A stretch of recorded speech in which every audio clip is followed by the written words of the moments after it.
Au-delà des affaires. Des histoires humaines et des parcours uniques. Au-delà des affaires. Bonjour, mon nom est Jean-Philippe Vézina, en compagnie de Daniel Bédard. Allô? Allô, allô. Bonjour. Bienvenue au podcast Au-delà des affaires, un podcast qui met de l'avant l'humain derrière l'entrepreneur et qui raconte des histoires inspirantes. Daniel, Oui. c'est qui notre invité aujourd'hui? Eh oui, notre invité, c'est un entrepreneur de troisième génération, Patrice Leclerc, de Alex Leclerc. C'est une compagnie en plomberie, chauffage, résidentiel, commercial, fondée en 1945 par son grand-père. Puis ils sont déjà rendus à la quatrième génération parce que Patrice, son fils Félix, il me semble que c'est ça, Félix, je suis pas mal sûre, il est dans l'entreprise aussi. Fait qu'on est bien content de l'avoir aujourd'hui. Ça devrait être super intéressant. Alors, Patrice, bienvenue. Bienvenue. Merci. Merci d'être Merci de là. l'invitation. Ouais. Écoute, moi, là, j'aurais le goût de commencer d'entrée de jeu à savoir c'est comment travailler avec son père et son fils dans la même carrière, parce qu'on s'entend là, que c'est soit une chance ou des fois, c'est peut-être pas une chance à tous les jours, je sais pas, mais il y a peu de gens qui vivent ça. Fait que moi, j'aimerais vraiment qu'on discute de ça dès le départ.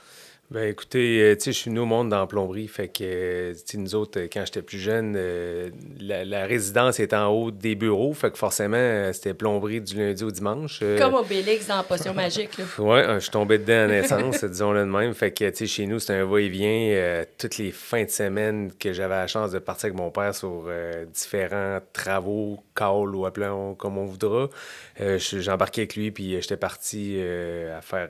écoute, à l'âge de 6 ans, je le suivais déjà, là, fait que... Il te faisait-tu faire des petites choses? Ouais, Mettons, t'avais-tu ouais. ta Non, ta ceinture, je sais pas. J'avais pas de marteau en plastique. Là, j'avais pas ça. OK. Mais tu sais, quand même, là, tu sais, même autant dans le shop, là, on faisait plein de trucs au niveau, ensemble. Là, c'est soit de la préfabrication ou différents trucs. Là, quand j'étais plus jeune, c'est sûr que Félix, quand il est venu au monde, forcément, aussi, il a baigné dans la plomberie lui aussi. C'est juste différent parce que à ce moment-là, on restait plus dans l'entreprise. C'est-à-dire que j'avais une maison à part de l'entreprise parce OK. que j'ai réalisé que le temps que c'était pas si facile que ça, c'est pas tout le temps le fun de se faire déranger le dimanche matin pour différentes affaires. Fait que, en me séparant de l'entreprise, en allant rester ailleurs, ça me donnait une certaine tranquillité. Mais Félix, déjà à son jeune âge, là, on parle autour de 10 ans, lui aussi, était déjà impliqué là-dedans. Mais tu sais, les discussions de tour de table, souvent, le samedi soir, ça tournait autour de la plomberie. Fait que tu sais, les gens qui étaient assis avec nous autres, ben eux, il y avait hâte qu'on change de sujet. Là, tu sais. Fait que, Fait que ça a toujours été, depuis que tu étais petit, c'était une évidence que tu voulais poursuivre l'entreprise. Je vais dire que, tu sais, j'ai arrêté entrepreneur. Mon père aurait été électricien, il aurait été n'importe quoi d'autre. La fibre entrepreneuriale, je l'avais. Ça, j'avais aucun doute là-dessus. C'est juste que là, dans les circonstances, j'avais la chance d'avoir la compagnie de plomberie que mon grand-père avait fondée, que mon père a repris par la bande, puis... Je veux dire, je connaissais très bien ce domaine-là aussi. Fait que, tu sais, c'était une évidence pour moi là, que j'allais être entrepreneur un jour. Mais là, ça a donné que c'était de la plomberie, puis on a poursuivi là-dedans, là, mais ouais. Et juste, tu m'as raconté que ton grand-père, dans le fond, toi, tu l'as pas connu. Non. Mon grand-père, en réalité, moi, je suis venu au monde en 75. Ça traîne mon âge un peu, mais... Ben là, je vais te dire qu'on est nés la même année. Fait que, Ah ben là, c'est bon, parce qu'à Patrice chaque et épisode, moi, on... on est de la même cuvée, la meilleure, la 1975. À chaque épisode, on ne savait pas ton Non, âge. là, Là, vous savez. les gens ils peuvent faire des calculs. Ouais. Fait que, tu sais, c'est mon grand-père décédé en 77, fait que j'avais 2 ans. Fait que je l'ai pas connu, malheureusement. Puis mon père, il est décédé en 2007, fait que ça fait quand même quelques années déjà, lui aussi. Mais pour dire que, tu sais, le père en fils se poursuit là, dans l'évolution d'entreprise. À la base, Alex Leclerc, ça a parti comment? Ça a parti, c'est des histoires, là, Ouais. parce qu'on recule, on va avoir 80 ans là, en 2025. Là, fait que, tu sais, ça recule de plusieurs années. Mais les histoires que j'ai entendues de ma grand-mère, de mon père, c'est que, en réalité, mon grand-père était ferblantier de métier. OK. Lui, ce qu'il faisait, c'était tout sauf de la plomberie. C'est-à-dire qu'il faisait des bidons de lait pour les fermes. Il faisait des cercueils en métal. Écoute, c'est... OK. Ça, c'est étrange quand Ça même. change un peu, mais c'était ça sa business. Puis son cousin, il a eu un accident. Fait que, puis il y avait une compagnie de plomberie. Fait que mon grand-père a récupéré la compagnie de plomberie de son cousin. Puis c'est là que, tranquillement, pas vite, la ferblanterie s'est faite mettre de côté, puis c'est devenu plus une entreprise en plomberie. Quand mon père a racheté mon grand-père, à ce moment-là, mon père faisait encore de la ferblanterie. Fait que c'était plomberie, ferblanterie mélangée. Puis quand moi, j'ai racheté mon père à ce moment-là, Ferblantrol, on l'a juste mis de côté parce que là, la plomberie a explosé. Là. On savait juste plus où donner de la tête, juste en plomberie. Fait qu'on n'a pas le choix de mettre la ferblanterie de côté. Fait que, tu sais, il a passé de la ferblanterie à de la plomberie, mais plomberie, Alex Leclerc, c'était vraiment fondé en 1945. Là. C'est là que c'est venu au monde. Ouais. Est-ce que ton grand-père, mettons, je sais pas, est-ce que tu ressens que ce qu'il a voulu bâtir est présent encore dans votre entreprise? Oui. Tu sais, mon grand-père, il était dans les époques des écoles, les fabrications d'écoles, les églises. Tu sais, dans ces années-là, c'est là que ça se construisait. Tu sais, fait que, tu sais, ce que mon grand-père voyait plus gros que mon père voyait plus petit un peu. Je m'explique. C'est que mon grand-père avait une vision d'entreprise de ce que j'ai entendu, puis je ne l'ai pas connu, c'est tout le temps de ce que j'ai entendu. C'est qu'il avait une vision d'entreprise quand même assez gros. Il visait des projets plus commerciaux, institutionnels. Mon père a plus diminué ça à faire plus du résidentiel service. Mon grand-père avait peut-être une 15-20 employés. Dans ces années-là, c'était quand même une grosse entreprise en plomberie. Puis mon père a diminué ça peut-être autour de 4-5 employés. OK.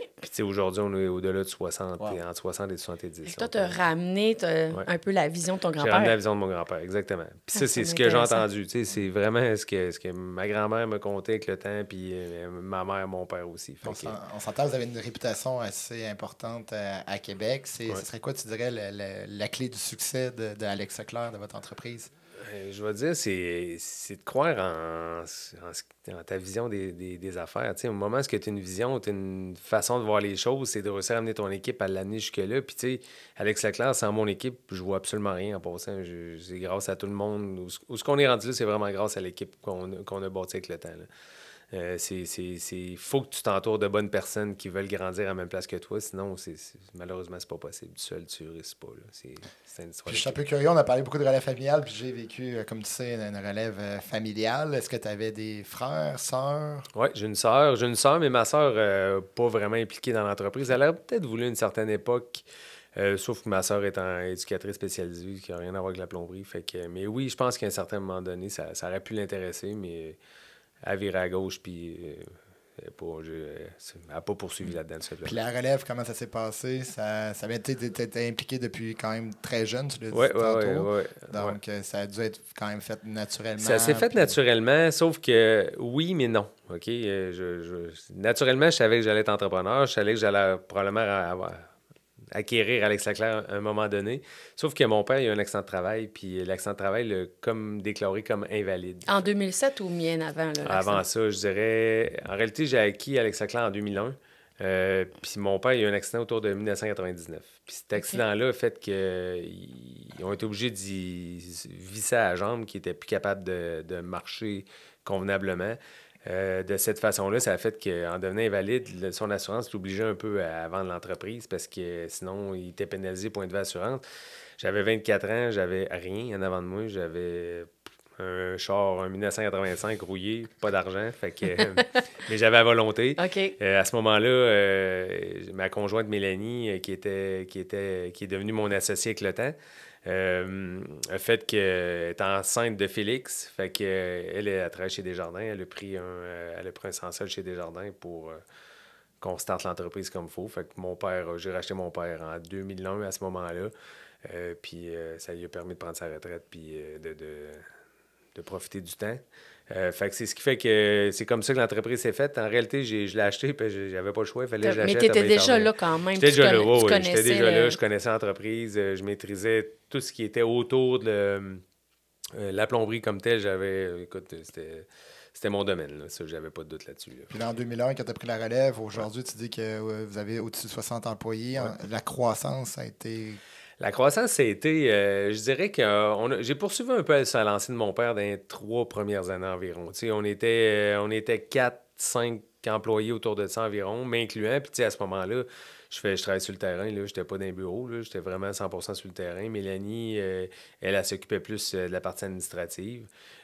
Puis après ça, j'ai eu des invitations à une garderie à Saint-Augustin. C'était plus gros un peu. Ah, crème, ça me tente. Je la soumissionne. On a un job. On prend goût à ça. Bon, OK. Rachète un camion. Engage du monde. Va sur d'autres projets un peu similaires, un peu dans cette lignée-là. jusqu'à temps qu'on arrive sur... c'est les châteaux Bellevue, là. Je sais pas si vous avez des gens dans Résidence de personnes âgées. Oui, exactement. Fait que là, à un moment donné, il y a une résidence dans mon coin d'Anacona qui s'est construite, puis il parle avec le propriétaire, puis il veut faire affaire avec des gens de la place. Fait que, bon, ben, on l'essaye, tu sais. C'est 130, 140 logements dans ces eaux-là. Là. J'ai pas la quantité exacte. Là, ça, c'était peut-être ton plus gros projet à ce moment-là? Oui, définitivement. Okay. Définitivement, c'était le plus gros projet. Fait que, bon, on a quoi à perdre? Rien. Allons-y. Puis on soumissionne, on a un job. Puis là, on y prend le goût, Château Bellevue. Bon, ben on en fait un à Bécomo, on en fait un à Thetford, on en fait un autre à Valleyfield. Écoute, là, on était rendu qu'on les faisait toutes. Mais quand tu as fait celui de Saint-Augustin, est-ce que tu savais que d'autres suivraient ou pas vraiment? Oui, parce que le propriétaire comme tel, Grégoire Turcotte, j'étais très proche de lui, très proche de lui. Fait que, tu sais, puis il nous avait adoptés, disons-le de même. Là. Il aimait bien notre façon de travailler. Puis, fait que, grâce un peu à eux, on a réussi à un coup, on a fait des châteaux Bellevue. Ben là, on est capable de faire des blocs appartements de 150 logements. On est capable de faire des 300 logements. Fait que, tu sais, l'équipe continue de grossir. Engage des chargés de projet, estimateurs, engage une personne en RH. Fait que, tu sais, tranquillement, pas vite, on n'a pas le choix. Il faut s'ajuster à la réalité d'aujourd'hui. Fait que... Je te sens très calme face à la croissance, là. Ouais. Mais sûrement que, tu sais, quand tu es face à la décision, parce que, tu sais, moi, je te l'ai dit, j'accompagne les gens en affaires. Ouais. Puis souvent, c'est là qu'ils ont peur. C'est quand il y a une croissance, puis tu as l'espèce de bon à faire, tu as de l'investissement à faire, puis il y en a qui ont peur. Je vois pas ça dans tes yeux. Là. Non, j'ai pas peur. J'ai pas peur de ça. C'est incroyable, puis, ça. Puis quand tu as pris la relève, tu avais une certaine pression, ça veut dire? C'est une relève familiale? Non, j'ai pas senti ça non plus. J'ai pas senti ça non plus parce que je suis bien dans mes souliers, je suis très bien. T'es naturel. Très, très bien. J'ai pas ce stress-là parce que l'expansion, quand tu as l'équipe autour de toi, c'est pas un problème.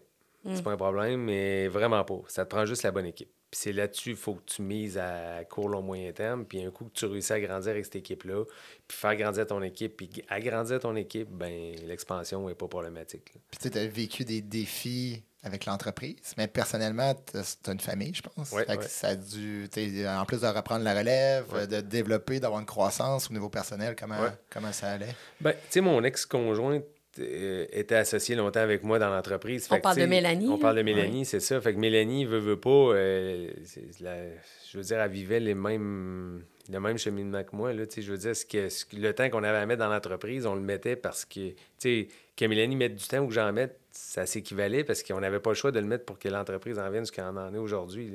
Fait que c'est ce qui fait que c'était familialement. Puis, je réussissais quand même les gars jouent au hockey. Je manquais pas ben de game pour autant. Parce que tu as 2 garçons. J'ai 2 garçons, ouais. Alexis aussi. J'ai Alexis aussi, mon plus jeune, qui il joue au football aux États-Unis présentement. Wow. Fait que c'est ce qui fait que là, je l'écoute juste à la TV. J'ai pas fait de me déplacer tant que ça. Mais... c'est impressionnant, pareil, qu'il a réussi à se rendre aux États-Unis. Là. Football, là, c'est ça. Ouais. Fait que c'est ce qui fait que là, présentement, même je voudrais le suivre de proche, c'est ça. Il joue au Tennessee, fait que c'est pas à la porte là. Fait que j'ai pas le choix de l'écouter à la TV. Fait que, mais quand même, tu sais, j'ai pas tant manqué de ça. J'ai été présent pour mes enfants étant jeunes. Je les ai coachés au hockey. Puis je prenais ce temps-là. C'était important. C'est important parce que c'est peut-être le temps que j'ai pas eu peut-être de mon père quand il était... Sa mentalité à lui, c'était de travailler. La mienne était, il faut que je travaille, j'ai pas le choix. Mais aussi, il faut que je profite de la vie. Fait que mais je t'allais dire, tu as un bel équilibre parce que j'ai fait beaucoup de recherches avant l'entrevue. Puis je voyais que je pense que tu fais beaucoup de vélo, tu es beaucoup impliqué avec le hockey, comme tu as mentionné. Ouais. Fait que je tiens juste à te féliciter parce que tu sais, beaucoup d'entrepreneurs que justement le côté équilibre, c'est plus difficile. Mais je pense qu'avec ta famille puis ta passion... Oui. Puis, tu sais, c'est important, je pense. Dans l'entrepreneuriat, c'est important que le travail il est là. L'entreprise, c'est importante, mais prendre soin de nous-mêmes puis s'occuper de des personnes proches de nous, c'est important aussi. Ouais. Tu l'as mentionné tout à l'heure, Mélanie, c'est ton ex-conjointe, c'est ça que je comprends? Oui, exact. Donc, elle n'est plus dans l'entreprise? Non, ça fait 1 an et demi environ qu'elle n'est plus dans l'entreprise. Là. OK, donc... Si je comprends bien, avez-vous été ex-pendant être associé ou... Non. Quand on s'est séparés, autrement dit, l'entreprise et les deux. En amour, ça s'est séparé les deux en même temps. Ça se fait super bien, honnêtement. On a une belle séparation, là, disons-le de même. Là. C'est pas, on se tire pas les cheveux. Là. Okay. Dans tout ça, là, on a une belle séparation puis on réussit à bien gérer ça. Là. Parce que ça peut interpeller des gens, là, parce qu'il y en a qui sont en affaires en couple. Là. Est-ce que tu crois que... Est-ce que c'est quelque chose qui vous a nui, finalement, ou... Je vais dire 50-50. OK. Oui et non. Parce qu'à un moment donné, quand tu vis constamment en affaires, puis tu es constamment en train de jaser de ça autour de la table, ça peut nuire à un certain sens. Je pense que on a réussi pendant plusieurs années à faire une belle équilibre entre les deux, puis de réussir je dirais, à bien gérer la vie familiale, la vie d'entreprise. Mais tu sais, à un moment donné, ça a viré de bord, tout simplement. J'ai pas rien de plus à dire que ça là-dessus. Ça a juste viré de bord, puis ça a mis un terme à notre relation et en affaires aussi. OK. Mais, tu sais, Mélanie, c'est une fille intelligente, puis, tu sais, dans tout ça, tu sais, elle sait que Félix est dans l'entreprise aussi, tu sais, puis qu'Alexis, mon plus jeune, potentiellement, peut-être un jour, on ne sait pas où il s'en va avec ses skis à l'heure actuelle, là. Oh, avec son ballon. Avec son ballon, oui, c'est ça, on ne sait pas où il s'en va, mais quand même, tu sais, s'il y a affaire à s'en venir, tu sais, en aucun cas, Mélanie... elle veut nuire à l'entreprise ou quoi que ce soit. Là. Fait que, elle veut encore que ça prospère et que ça grandisse. Mais parlons-en de Félix. Donc, dans le fond, là, tu travailles avec ton fils maintenant. Il est dans l'entreprise. Félix, je pense que début vingtaine. 24 ans, oui. 24 ans. Ouais. Ça fait un bout de temps qu'il est avec toi. Comment c'est arrivé? Oui, bien, Félix, lui, quand il a fini son secondaire, il savait pas trop s'il allait faire un DEP en plomberie ou... je l'ai plus enligné vers une technique en mécanique du bâtiment. Il a fait ça au cégep de Trois-Rivières. Fait que sa technique qui permettait un peu d'être capable de comprendre l'ensemble de la mécanique du bâtiment. Parce que, tu sais, la plomberie, c'est une chose, mais la ventilation, l'électricité, ça en a un autre. Puis, tu sais, on a souvent des conflits sur certains plans, certains jobs. Pas des conflits entre personnes, mais des conflits de... Bon, ben il y a un duct de ventilation, il y a un tuyau, si ça se croise, on fait quoi? Fait que, tu sais, ça l'a aidé à comprendre la ventilation, en comprenant la plomberie et l'électricité. Fait que ça l'aide, lui, à cheminer là-dedans, et être capable de coordonner tout ça en chantier. Fait que Félix, quand il a fini sa technique en mécanique, il s'est joint à l'équipe. Ce qu'il voulait faire, lui, en premier de tout, c'était vraiment connaître le terrain. Il a voulu... le fait que ça soit mon fils, j'étais capable de faire avoir une carte d'apprenti aussi. Fait qu'il a voulu pendant, je dirais, une bonne année et demie environ, là, travailler sur le terrain comme plombier. Pour comprendre c'est quoi un chantier, voir les contraintes de chantier. Puis, fait que depuis peut-être environ un an, là, il est rentré plus dans le bureau, plus il est assistant directeur construction, disons-le de même. T'sais, moi puis lui, on réussit à bien gérer l'aspect construction de l'entreprise. Puis Félix, il fait beaucoup de coordination, de slivage sur des bâtiments de béton. Fait qu'avec ce qu'il a appris à l'école, disons-le de même, l'aide beaucoup là, à faire ce qu'il fait présentement. Là. Ouais. Puis l'intégration de Félix avec le reste de l'équipe, on s'entend, vous avez quand même une belle organisation, mais une grande organisation. Ouais. Avec l'ensemble des autres employés, tout se passe bien, l'intégration? Ça se passe bien parce qu'on a plusieurs employés ça fait au-delà de entre 10 et 15 ans qui sont chez nous. Fait qu'il y en a plusieurs qui ont vu Félix avec la mort au nez. Fait que, je veux dire, Félix, il a tout le temps été dans l'entreprise pour ceux qui sont chez nous depuis quelques années. Fait que c'est pour ça que l'intégration de Félix était assez facile à faire. Puis, tu sais, Félix, c'est un gars qui a un franc-parler. Puis il est très bien respecté de l'ensemble des collègues de travail avec qu'on a chez nous. Fait que cette partie-là, comme telle, ça a bien été. Et puis, tu sais, il réussit à dire son mot, il réussit à dire ce qu'il a à dire. Fait que non, j'ai aucun stress pour lui à l'heure actuelle.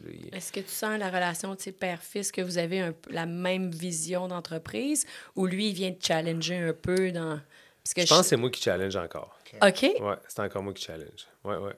Pas vrai? Oui, c'est encore moi qui challenge encore à l'heure actuelle. Il me brique pas, loin de là, mais il a son opinion, il a sa recette à lui. Mais on a un autre associé aussi qui est Jean-Simon dans l'entreprise, parce que j'ai Félix et Jean-Simon. Okay. Puis les deux gars, ils ont 24 ans les deux, fait que les deux, mettons que... Mais, on a eu une petite rencontre récemment, puis les gars, ils ont un potentiel, ils veulent aussi grandir l'entreprise dans toutes les sphères, mais présentement, je considère que c'est encore moi qui challenge. Puis pour les gens qui nous écoutent, qui justement ont des situations qui travaillent avec leur fils, leur fille, puis que des fois, ça peut être des situations un peu particulières, comment vous êtes capable de justement mettre différents chapeaux dans le sens que, à un moment donné, c'est le bureau, puis à un moment donné, c'est le fils et le papa. C'est pas facile, ce bout-là, honnêtement. C'est pas toujours facile parce que, tu sais, le fait de travailler ensemble, on se voit du lundi au vendredi, mettons, disons, le même 40 heures semaine, tu sais, ça varie, tu sais. Puis, tu sais, des fois, le samedi, on va jouer au golf. Tu sais, veux pas, l'aspect travail revient constamment. Hein. Je veux dire, c'est le gros point. On a plein de points communs, on a plein, là, tu sais. On fait plein de sports ensemble. Mais on a aussi le point commun d'être associés puis d'être en affaires ensemble. Fait que, tu sais, souvent, le sujet de conversation, on revient souvent autour de la plomberie. Fait que, mais ça se passe quand même bien, je dirais. Tu sais, écoute, à 98%, ça va bien. Ouais. Ouais. Qu'est-ce qui est important dans tout ça, c'était d'être capable de se dire les vraies choses puis de comprendre justement la situation. Fait que, bravo, parce que il y a un point que tu ressors, là, parce que souvent, on est la même et unique personne. T'sais, ton travail, tu peux pas... il fait partie de toi, là. Il faut que tu assumes que ça fait partie de toi, puis assumer que tu travailles avec ton fils. Fait que le fait que quand tu vas jouer au golf, si tu rencontres un client, vous allez jaser avec, vous allez en reparler après dans le kart, c'est normal. On dirait ça. Fait que, non, tu sais, puis on joue au hockey ensemble. Écoute, on a encore plein d'affaires qu'on fait ensemble. Fait que j'ai la chance de l'avoir eu assez jeune pour ça. Au niveau personnel puis professionnel, ça a été quoi ton plus gros challenge, le plus gros défi, tu dirais? Comment je pourrais dire ça? C'est que, tu sais, au moment où je peux imposer certaines affaires. OK, je vais dire de même. Je peux avoir l'air d'un gars souvent qui veut imposer son idée puis tout ça, mais je suis tellement ouvert à entendre les idées des autres parce que... mais pour certaines personnes, des fois, ça peut être directif, ça peut être tranchant pour eux, puis c'est pas le même que... Point de vue personnel, je pense que c'est le point que je veux travailler le plus, puis je veux... les idées sont ouvertes à tout le monde. Je suis tout le temps ouvert à entendre des nouvelles idées d'expansion, des nouvelles idées d'entrepreneuriat. Mais la tienne, c'est la meilleure. Ouais. Non, je c'est ça le pire. Mais pour du monde, c'est ça qui arrive. C'est qu'il y en a... Je me fais reprocher ça quand je me dis « c'est tellement pas ça. C'est tellement pas ça que je veux laisser présager. » Fait que je pense que le point personnel, c'est un des gros points que j'ai à travailler. Ou peut-être à laisser une image différente un peu de celle-là, disons-la de même. Tu dégages l'assurance. Oui. Fait que si tu dégages l'assurance, la personne devant toi, peut-être qui manque un peu de confiance ou qui a de la misère à s'exprimer, ben c'est peut-être difficile à ce moment-là. Exactement. Puis ils ont toute la place de s'exprimer devant moi. Si tu saurais, là, ils ont toute cette place-là. Mais tu sais, à un moment donné, je la laisse la place, mais prenez-la. Si vous la prenez pas, c'est ça. Ben, un bon leader laisse la place, mais un bon leader qui va prendre la place... quelqu'un qui est bon leader va prendre la place. Oui, c'est ça. Je la laisse, mais si tu ne veux pas, je vais être là. C'est ça. Et Félix, est-ce qu'il la prend? Oui, très bien. Très, très bien. Félix, il prend toute la place que j'y laisse pour l'instant. Mais il va tranquillement pas vite. Il grandit, il est jeune encore, il a 24 ans. Fait que, on le fait grandir là-dedans. Mais tu dois être fier, pareil. Ben oui, c'est le fun. Oui, c'est vraiment le fun. Ouais. Dans ta carrière, est-ce qu'il y a eu justement des personnes dans ton entourage qui t'ont marqué puis qui ont fait la personne que tu es aujourd'hui? Oui, j'en ai parce que dans tout ça, il y a Alex Leclerc Plomberie, puis j'ai une autre entreprise qui est Développement Vallée du Fleuve, où on fait du développement de terrain. Okay. Écoute, je ne sais pas parler de ça. Non, ça, on ne sait pas. C'est pas. De développement de terrain. Oui, développement de terrain. Tu me parles d'un mentor, là. Je vais aller vers là. J'ai un gars que j'ai connu Alex Leclerc au début, c'est Jean-Guy Beaumont. Puis Jean-Guy, lui, c'est un gars qui me donnait peut-être 20-25 maisons par année, mais Jean-Guy, il faisait beaucoup de développement de terrain. Puis à Donnacona, à un moment donné, il y a un développement qui s'en vient, un développeur qui s'en vient, 150 terrains. Moi, j'approche le développeur pour dire, écoute, on aurait... Alex Leclerc, on fait de la plomberie, 150 maisons qui vont se bâtir par chez nous, j'aimerais ça participer à ça. Puis le développeur comme tel, il me dit... Malheureusement, non. On a déjà nos plombiers, puis ça ne sera pas vous autres. Là, je m'inquiète un peu. Là. Fait que là, j'ai de quoi à perdre d'aller voir le maire de la ville de Donnacona puis demander s'il n'y a pas d'autres terrains à vendre, puis que moi-même, j'en fasse un développement, puis je vais en faire de la plomberie dans ces maisons-là. Fait que je vais voir le maire en question. Et là, le maire, il me reçoit, il dit oui, il dit, il n'y a pas de problème. Il dit, on a peut-être possibilité d'un 70 terrains encore. Tu sais, le terrain appartient à la ville. Il dit, c'est à vendre, nous autres, on ne veut pas le développer. Ça prend juste des développeurs. Je dis, OK, parfait. Moi, je pars avec ça. Fait qu'encore là, j'ai une bonne idée où aller. Fait que j'appelle Jean-Guy en question. Jean-Guy, écoute, il reste ce développement-là à Donnacona. Tu sais, c'est tout quoi qui pourrait t'intéresser. Il dit, Pat, moi, il fait toutes les démarches. Il dit, si ça marche, il dit, moi, j'embarque. Parfait. Fait que fait des démarches. Moi, je pars l'idée de compétitionner l'autre de 150 terrains que je ne ferais pas de maison. C'est avec ça je pars comme idée. Là. Fait que on fait l'acquisition de terrain. On essaie de développer la rue avant eux autres. Puis eux autres, leur mentalité, c'est de vendre à tous les entrepreneurs qui ne sont pas de la région de Portneuf. Moi, ma mentalité, c'est de vendre aux entrepreneurs de la région de Portneuf. Quand je sais que monsieur, madame, tout le monde qui habite là veulent encourager leurs entrepreneurs. Fait que je sais où je m'en vais. Je sais très bien que ça va marcher. Je sais que ça va marcher. Fait que c'est ce que je fais. Fait qu'ils achètent le terrain, on développe les rues avec Jean-Guy, Gina, Mélanie à l'époque, là, toutes les quatre ensemble. On développe ça. Dans quelle année, ça?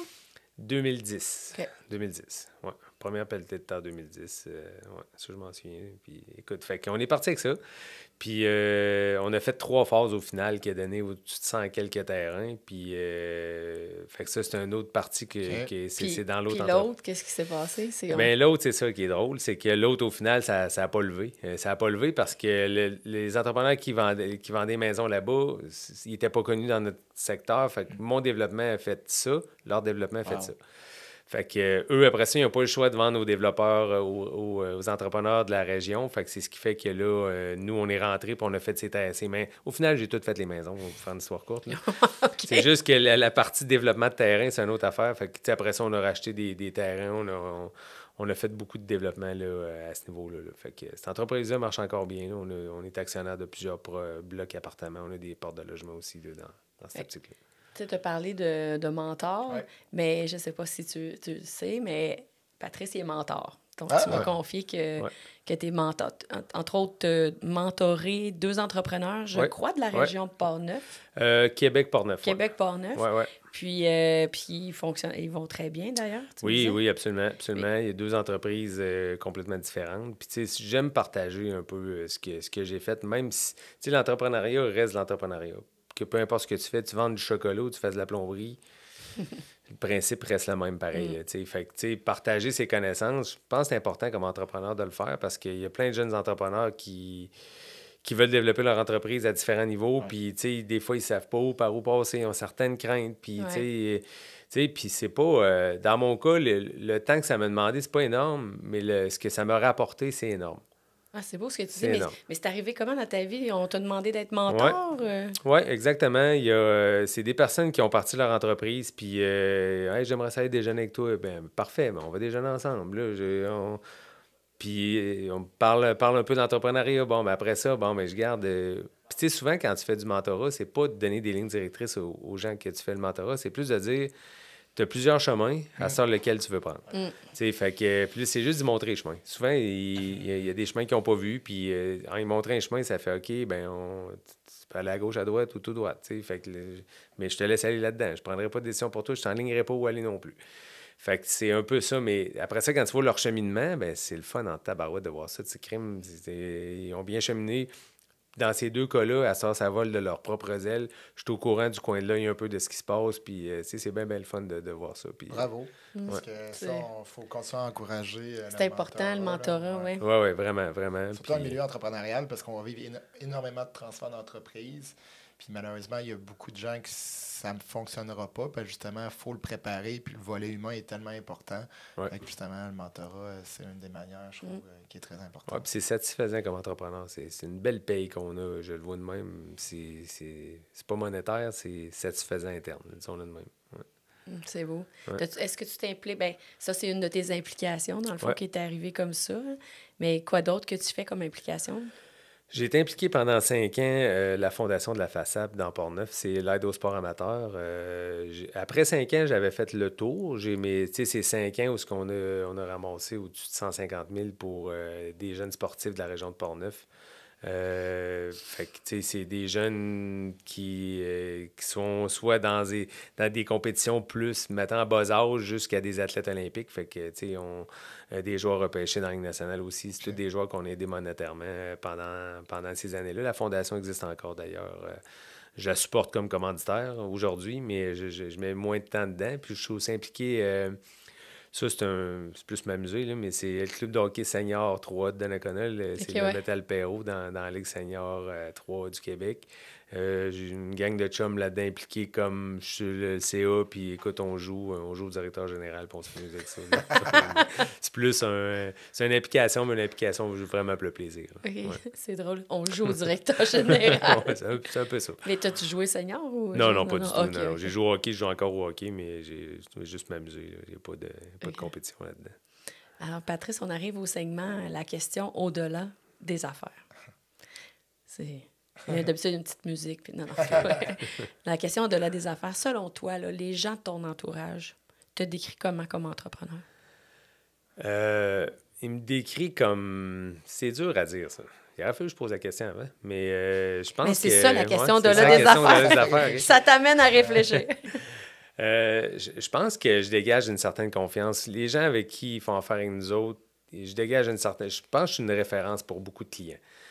Beaucoup de clients qui vont arriver dans des projets préliminaires qui vont m'appeler avant même que le projet soit rendu à terme, juste pour que je donne des enlignements que comment que moi je ferais ça.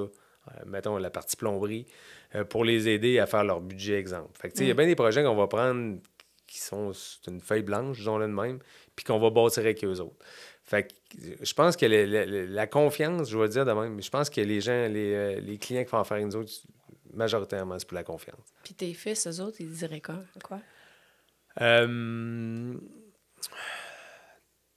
Je dirais tête de cochon un peu.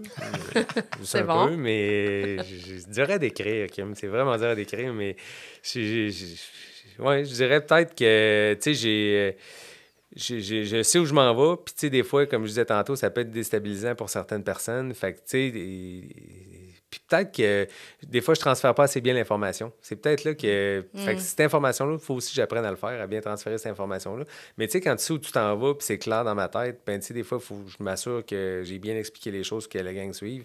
Fait que je dirais qu'ils me décrivent comme quelqu'un qui sait où il s'en va. Ouais, on va le dire de même. Ouais. Je suis un peu curieux, on a parlé de ta vie, tant professionnelle, personnelle. C'est quoi ta plus grande fierté dans ton cheminement? Ma plus grande fierté, je pense que d'un, c'est mes fils. Là. C'est ma plus grande fierté. Puis je dirais, l'entreprise qui est rendue aujourd'hui, j'en suis très fier aussi. Très, très fier. Tu sais, comme je le dis depuis tantôt, c'est vraiment un travail d'équipe. Pas d'équipe, ça vaut rien. Je vois absolument rien. Mais je pense que même l'équipe qui est en place aujourd'hui, c'est une fierté. Parce que sans cette équipe-là, Alexa Claire pas ce qu'elle est présentement. Ça, c'est sûr et certain. D'ailleurs, tu es accompagné aujourd'hui. Oui, hein, oui. Tu n'es pas venu seul. Non, je ne suis pas venu seul. Avec Frédéric, qui Ouais. s'occupe, dans le fond, un peu de votre image, de Ouais. votre marketing. Oui, bien, Frédéric, elle a 2 mandats chez nous, elle est en ressources humaines, fait qu'elle gère toute la partie RH de l'entreprise, puis aussi elle s'occupe des communications, des publicités, elle s'occupe des articles promotionnels. Écoute, elle a un mandat, elle a tout au tâches connexes, là, disons-le de même, là, fait qu'elle a plusieurs points là-dedans. Et quand elle m'a écrit, moi, j'ai trouvé que... J'ai dit, OK, ils sont organisés, cette entreprise-là. Là, ils savent où ils s'en vont. Là, Ouais. Puis elle est très dévouée, en tout cas. Oui. Écoute, Frédéric, on l'apprécie toute, là. C'est une perle chez nous. Ouais. C'est quoi le futur, oui, pour Alexa Claire, mais surtout pour Patrice? Le futur pour Patrice, tu sais, tantôt j'ai trahi mon âge en disant ma date de naissance. Oui, ton année de naissance. Mon année de La naissance. meilleure année. Ouais, la meilleure année. La meilleure année. Je dirais mon futur à court terme, tu sais, quand je parle avec mes associés, c'est que, tu sais, dans 5 ans, probablement que je vais avoir des parts à vendre encore dans Alexa Claire, mais le but n'est pas de me retirer, loin de là. Le but, c'est de les coacher le plus longtemps que je vais être capable de le faire. Tu sais, ça soit dans Alexa Claire ou autre, parce que le mentorat que j'ai déjà commencé à faire, j'adore faire ça. Puis mon futur, je le vois là. Je le vois beaucoup à aider des jeunes entrepreneurs sur différentes sphères. J'adore faire ça. Ça me rend... Ouais, c'est peut-être vers là que j'en irai mon futur. Ouais. Si un jeune entrepreneur nous écoute actuellement, là, mettons 3 conseils, tu donnerais quoi? Crois en toi. Croire en soi. Croire en soi, parce que je pense que ça commence avec ça. Puis si t'as une conviction, tu sais où ce que tu t'en vas, écoute pas nécessairement ce que tu entends autour de toi. Des fois, ça soit ta famille, ils peuvent avoir peur pour toi, mais si tu es sûr d'où tu vas, écoute-toi puis va de l'avant. Après ça, entoure-toi peut-être de personnes qui ont une vision comme la tienne. C'est pas nécessairement les associés, ça peut être. Puis il y en a plein de mentorants en passant dans la région de Québec. Là. Moi, j'en parle, mais il y en a plein qui en font. Je pense que ça, c'est une bonne voie aussi. Puis, écoute, sois sûr d'où tu vas. C'est croire en ses valeurs. C'est intéressant. Excellent point. Ça fait à peu près une demi-heure qu'on discute ensemble aujourd'hui. Qu'est-ce que tu aimerais que les gens retiennent de notre entrevue? Bien, je vais revenir un peu sur le point de croire en soi. Puis si je parle à des jeunes entrepreneurs aujourd'hui, croyez en vos valeurs, soyez sûrs de ce que vous allez, puis entourez-vous de bonnes personnes. L'entrepreneuriat, ça se fait malheureusement pas seul. Même si tu penses que tu vas être capable de faire ça tout seul jusqu'à la fin de tes jours, ça ne marchera pas comme ça. Tu as besoin de bonnes personnes si tu veux grandir. Fait que c'est de bien s'entourer puis de personnes qui ont une vision similaire à la tienne. Je tiens à le dire, aujourd'hui, on ne se connaissait pas, tous deux, mais j'ai trouvé l'entrevue vraiment remarquable. J'ai appris un homme qui est soucieux du détail, ça se voit, donne confiance. tu es intègre, tu as du succès, puis tu mets l'équipe de l'avant, puis il y en a beaucoup qui, je pense, qui prendraient le mérite, mais je pense que vraiment, tu fais rayonner beaucoup ton industrie. Fait que, J'apprécie, merci. Juste féliciter, parce que Merci. vraiment, tu as un beau parcours. Vraiment. Moi, je vois un homme dévoué. Je te sens dévoué, déterminé. Puis je suis sûre, en tout cas, j'aimerais pas être à la table de négociation contre toi. Ça doit être féroce. On pourra en parler avec certains. Non, parce que c'est vraiment déterminé. Ce que tu as décrit tout à l'heure, on le ressent dès que tu rentres dans la pièce. C'est bien. Mais merci de Puis- l'invitation. Puis ça merci d'inspirer d'autres entrepreneurs. Vraiment, là, je pense qu'on a parlé beaucoup de mentorat aujourd'hui, on devrait en parler plus. Puis Ouais. tu fais ça au quotidien, puis je pense que tu apportes, en tout cas dans mon Mais cas. ce qu'il a nommé, là, c'est... Dans mon Excuse-moi, je t'ai cas, coupé. ben non, mais j'allais juste dire que dans mon cas, tu peux apporter énormément aussi par le passé. Fait que je pense que le mentorat, j'ai pris la relève familiale. Fait que je pense que c'est de quoi qu'il faut mettre vraiment de l'avant. Ah, totalement. Mais tu sais, son point là, de dire de croire en soi, de ne pas se laisser influencer par l'extérieur, je le répète à tous les jours, ça part de toi. Tu sais, oui, il faut vraiment croire en ses valeurs. Ah oui. Les valeurs, c'est l'essence. C'est l'essence. Tu crois à ta business, Ouais. vas-y, et Totalement. ça va marcher, je suis certain. Exact. Exact. Mais merci beaucoup Oui. Ça de fait ta plaisir. présence, très Merci de appréciée. l'invitation. Puis on demande aux auditeurs de continuer à Ben nous oui, écouter. dans Puis une on prochaine se voit épisode. pour une prochaine épisode. Hein? Exactement. Merci. Merci. Merci.